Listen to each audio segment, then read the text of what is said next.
has been grappling with multifaceted security challenges for over 15 years now. Islamist insurgents such as Boko Haram and the Islamic State West Africa province ISWAP continue to wreak havoc, particularly in the northeast of the country, whilst local conflicts between herders and farmers and kidnapping for ransom have spread insecurity to other parts of the country. Recently, tensions escalated after US President Donald Trump threatened military action over reported attacks on Christians, raising questions about the role of foreign involvement in Nigeria's security landscape. Well, to help us navigate these complex issues, we now speak to Jaye Gaskia, who's a Nigeria-based political and security analyst, for some insights on the current situation, the effectiveness of Nigeria's security response, and what foreign involvement would mean for the country and the region. Jaye, thanks very much indeed for joining us, and welcome to the program. Thank you so much for having me. Good morning. So, Jaye, to start us off, how would you summarize Nigeria's security situation right now, especially in the northeast, but also in the central and northwest regions where new patterns of violence seem to be emerging? I think that it's safe to say that Nigeria is actually facing, and has been facing for a while, complex insecurity challenges of a variety of types of insecurity in the country. But it's also important to state very clearly that these challenges have been there for quite a while now, and then we've witnessed instances when we have had when it seems like these challenges are being overcome, and then we've had instances when there seem to be resurgence and flare-ups in this, and this cannot be. So we have a situation where essentially across the country, the state of insecurity is such that the military, Nigeria's military, is deployed in internal security operations across the 6 geopolitical zone, and so that in itself is a measure of the scope and the nature and the scale of this challenge.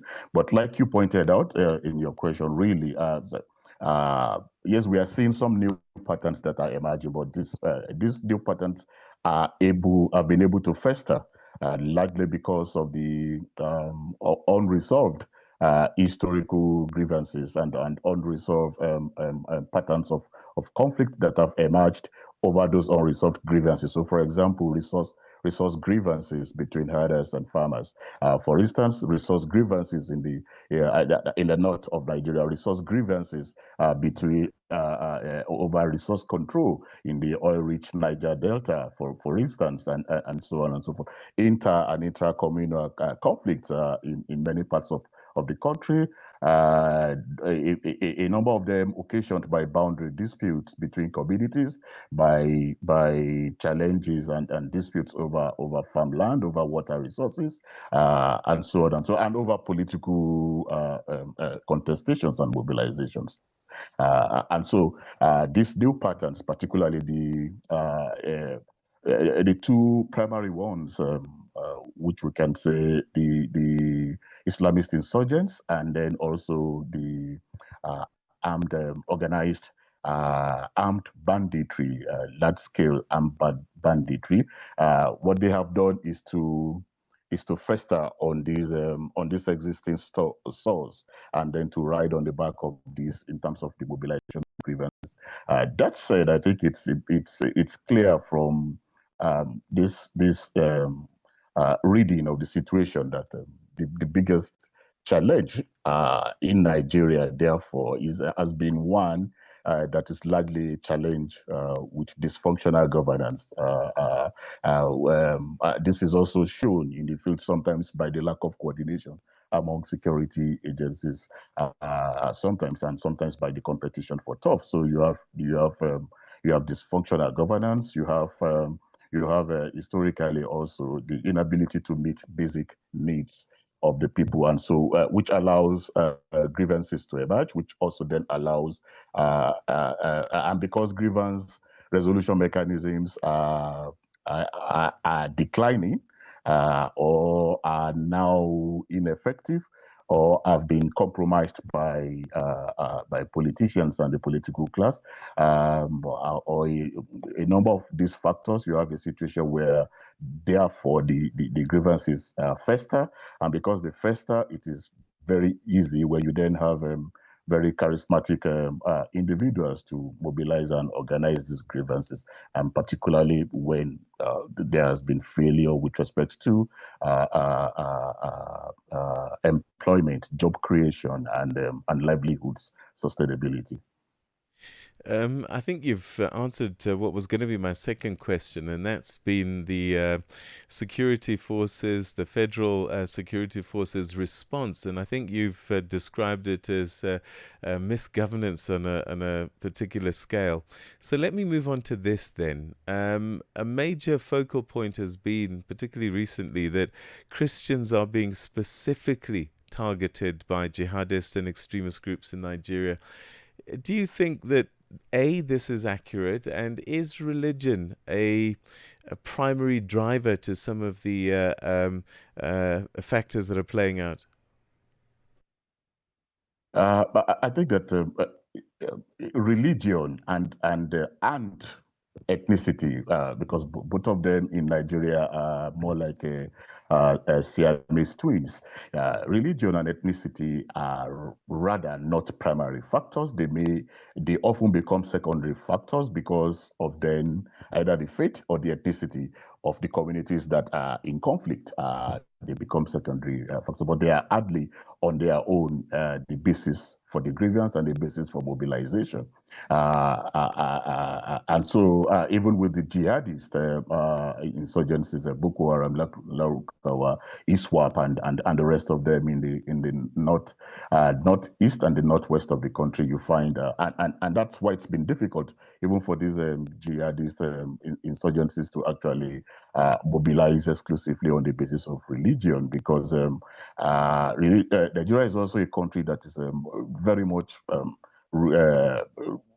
religiously and ethnically integrated. I mean, you go across this country, there are no parts of this country, there is no single village, town, community in this country that you can see is exclusively Christian, exclusively Muslim, or any part of this country that you can see is exclusively Christian, exclusively Muslim, or a workplace that you say there people are exclusively Christians or exclusively Muslims. And in many of the families, more than a third to probably 2/5 of families are actually families that where you also see these religions are being practiced by members of the family. So essentially, religion has not been a main driver of this contestation. And then when we now talk about the question of